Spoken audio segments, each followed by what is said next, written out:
Peggy 16.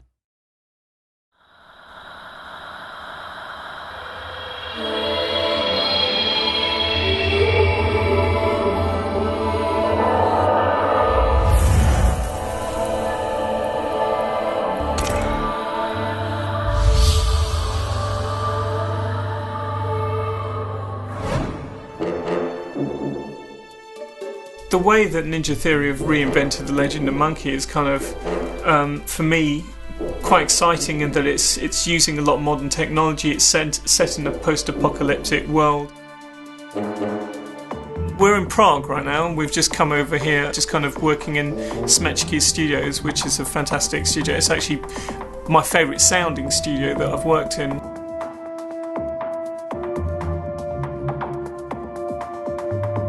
There's a lot to get into because you can get into emotions and you can get into action and you can get into a lot of sadness and tragedy as well. So it's got all of those elements that you want as a composer to get very dramatic and very full on with orchestration.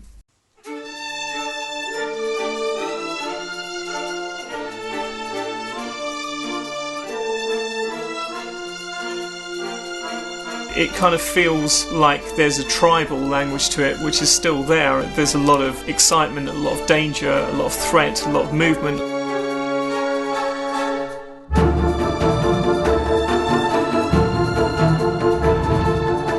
Because of what's going on with Monkey, you have this sense of movement towards an inevitable conclusion. There's a sense of loss. He's lost a great deal, but he's a hardened soul. That's great. Really good. I'm impressed, actually. Excellent. That was very good.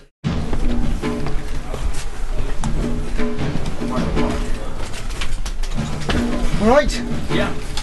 How's it sounding? I want to make sure that priorities 1, 2, and 3 are okay and solid. I mean, look, if we end up not doing everything, that's kind of accounted for. I mean, I talked to Tom.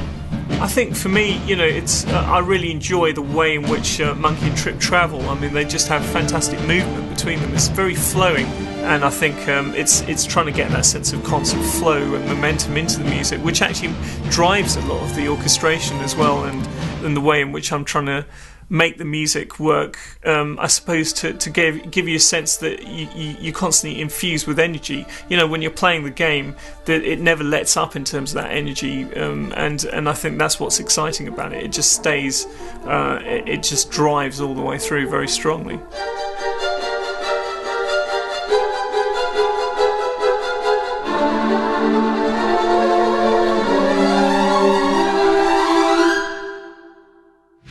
With me, I work very closely with Tom Colvin, and we both have a sense of the narrative of the overall game, but we pretty much work to the storyline. We're very used to looking at stuff and thinking, oh, that looks a bit wrong because of this, so we can be quite analytical and work out. But audio is very much more about the emotional, and we're not just talking about music. I mean, every element of audio is involved in pulling your emotions one way or another.